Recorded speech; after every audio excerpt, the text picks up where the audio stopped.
Tiwala ang Malacanang na magtutuloy-tuloy na ang kapayapaan at kaunlaran sa Mindanao matapos lagdaan ang huling bahagi ng Bangsamoro Framework Agreement sa Kuala Lumpur, Malaysia nitong nakalipas na Sabado. Target ng Government Peace Panel na malagdaan ang kasunduan sa darating na buwan ng Marso. Suportado rin ng international community ang napatibay na peace agreement sa pagitan ng gobyerno ng Pilipinas at MILF. Ang buong ulat ihatid sa atin na aming kasamang si Rocky Ignacio live mula sa Malacanang.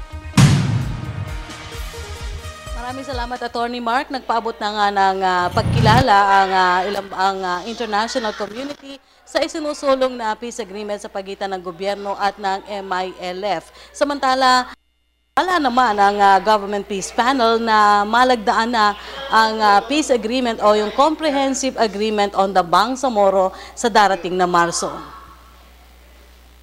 Kinilala ng international community ang pagpapatibay ng peace agreement sa pagitan ng pamahalaan at Moro Islamic Liberation Front o MILF. Ipinahagi ito ni Presidential Spokesperson Edwin Lacerda matapos lagdaan ang pinakahuling annex ng Comprehensive Agreement on the Bangsamoro sa Kuala Lumpur, Malaysia. The news was met with an outpouring of good wishes for the Philippines. Advocates of peace here at home and abroad greeted this news with optimism. Countries such as the United States, the United Kingdom, Japan, Switzerland, and international bodies such as the European Union and United Nations praised this achievement. This milestone gives the entire nation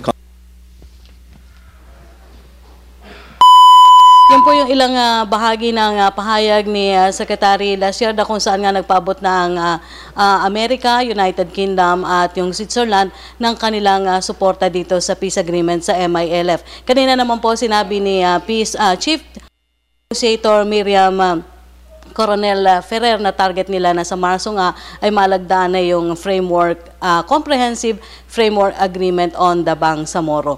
At yan po ang ating pag-uulat mula dito sa Palasyo ng Malacanang sa tulong ng RTVM. Ako po si Rocky Ignacio para sa Telebisyon ng Bayan. Maraming salamat kasamang Rocky Ignacio.